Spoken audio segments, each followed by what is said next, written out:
Okay, you're good.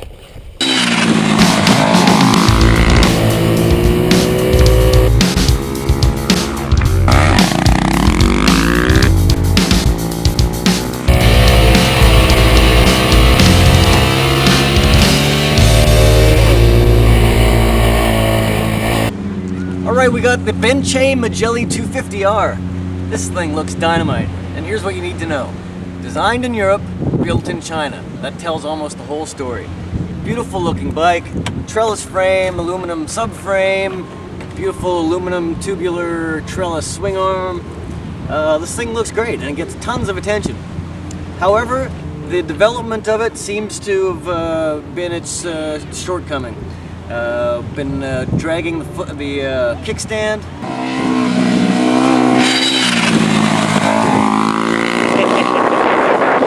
Nearly levered the tires off the ground, and carburation isn't very good, stalls often on us, and some of the other things, just small things that could have been done in R&D. You move the bars to the left and your fingers always get pinched in between there, and you move it all the way to the left.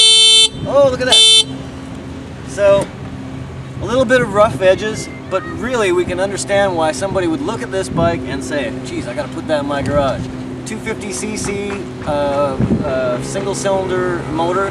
It's got a little bit more torque off the bottom than the Ninja 250, which is its most likely competitor, but doesn't quite have the horsepower on top. However, it will do 80 miles an hour on the freeway, which is important in California, and so it's not exactly a slug. You'll get down the road okay. Feels the chassis geometry feels pretty good. When you're in the corners, it does well. Lots of ground clearance on the right side and not nearly enough on the left. And it looks like the kickstand could just be re-engineered so it would tuck up smoother out of the way.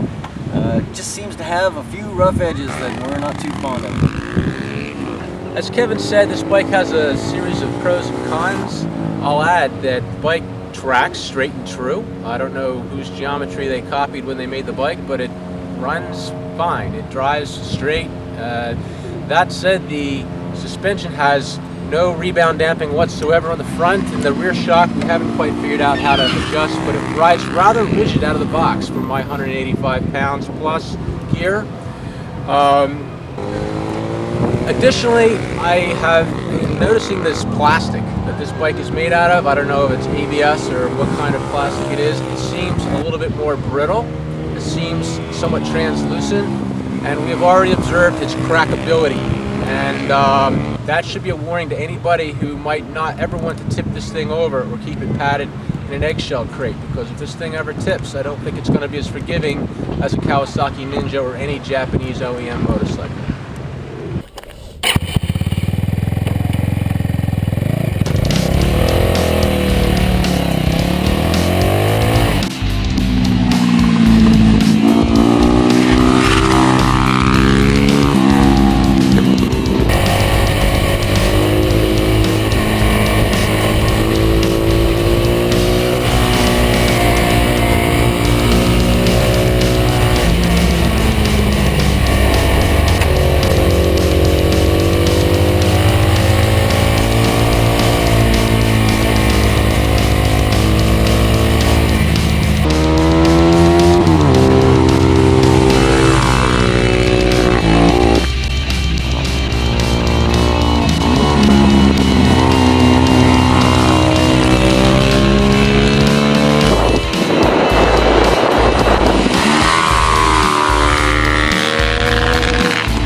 A couple more.